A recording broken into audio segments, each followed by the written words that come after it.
नमस्कार, पुण्य श्लोक एलिवेशन शो में आज हमने देखा देवी अहिल्या गाँव वालों के साथ में होती है, उनकी समस्या जान रही होती है और फिर तभी घोड़े की आहट होती है। सब देखते हैं कौन आया, देवी अहिल्या भी देखती है तो तुकोजी होते हैं। फिर देवी अहिल्या उन्हें एक तरफ ले जाती है और दुष्यंत जी से कहती है कि गाँव वालों से पूछ लो किसी ने कुछ देखा हो या कुछ भी कुछ ऐसा निशान मिले कि हाँ उन्हें पकड़ने में आसानी हो।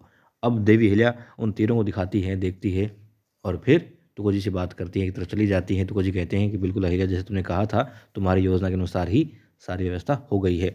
और फिर वो कहते हैं कि अब मेरी समझ में तुम्हारी योजना आ गई है।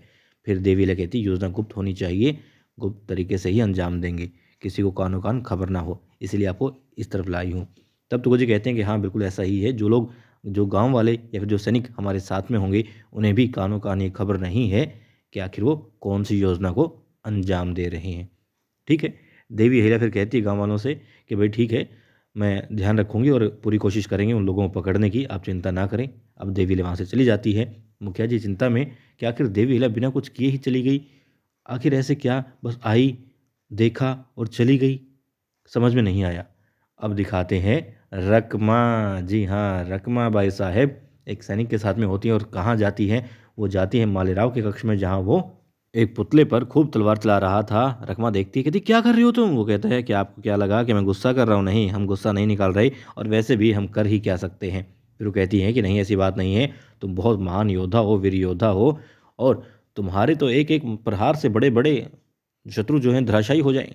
खूब खूब मक्खन लगाती है। वो कहते नहीं आई साहब हमें कुछ करने दे तब ना। वो कहते नहीं, अब समय आ गया है जब तुम अपना जौहर दिखा सकते हो, ताकत दिखा सकते हो। वो कहते कैसे।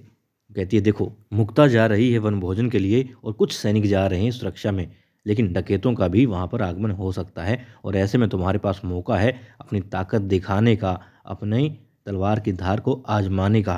फिर वो कहता है आई साहब हमें जाने नहीं देंगी। तभी वो ताली बजाती है। बाहर जो सैनिक खड़ा था उसे जो कह कर के आई थी कि तुम्हें अब ये बात कहनी है, उसे कहने के लिए बुलाती है। कहती है देखो, मालेराव जाएंगे मुक्ता की सुरक्षा में और नेतृत्व यही करेंगे उस टुकड़ी का जो उसकी सुरक्षा में जाएंगी वन भोजन के लिए। वो कहते लेकिन रानी साहिबा तो ने कहा है कि ये नहीं जा सकते मालेराव जी, और उनकी सुरक्षा के लिए तो महान योद्धा जा रहे हैं। अब मालेराव को गुस्सा आ जाता है कि उसके सामने किसी और को महान कहा जाए, ज़्यादा ताकतवर कहा जाए। उसकी गर्दन पकड़ लेता है, तलवार लगा लेता है, कहता है जानते हो तुम, देखनी है हमारी ताकत, हम कौन हैं, क्या हैं, देखना चाहते हो हमारी बाजू में कितना दम है। अब रकमा कहती है छोड़ो, छोड़ दो इसे, इसका बेचारे का क्या दोष है, ये तो वही कह रहा है जो इसे बताया गया, जो इसे कहा गया है। ठीक है। अब कहता है बस बता दिया हमने, मालेराव जाएगा, नेतृत्व यही करेगा। सैनिक चला जाता है, रकमा अपनी चाल में कामयाब हो जाती है। अब वो बहुत खुश है क्योंकि उसने जो पढ़ाया है, जो चाहती थी वही मालेराव अब करेगा। और फिर वहाँ से वो चली जाती है मालेराव को छोड़ के, उसका गुस्सा और ज़्यादा बढ़ाने के लिए। और अब दिखाते हैं देवी अहिल्या मंदिर में होती हैं और वहाँ पर गौतम बाई साहेब, हरकू बाई दोनों अपनी चिंता जाहिर करती है मालेराव को लेकर के और बताती है कि मालेराव के साथ तुम थोड़ा नरमी से पेश आओ, उसे मौका दो। देवी अहिल्या कहती है मैं चाहती तो यही हूँ कि उसे समय दूँ, लेकिन जब भी उसके पास जाती हूँ बिल्कुल कुछ अलग ही व्यवहार होता है उसका, वो कुछ सुनना ही नहीं चाहता, वो कुछ करना ही नहीं चाहता।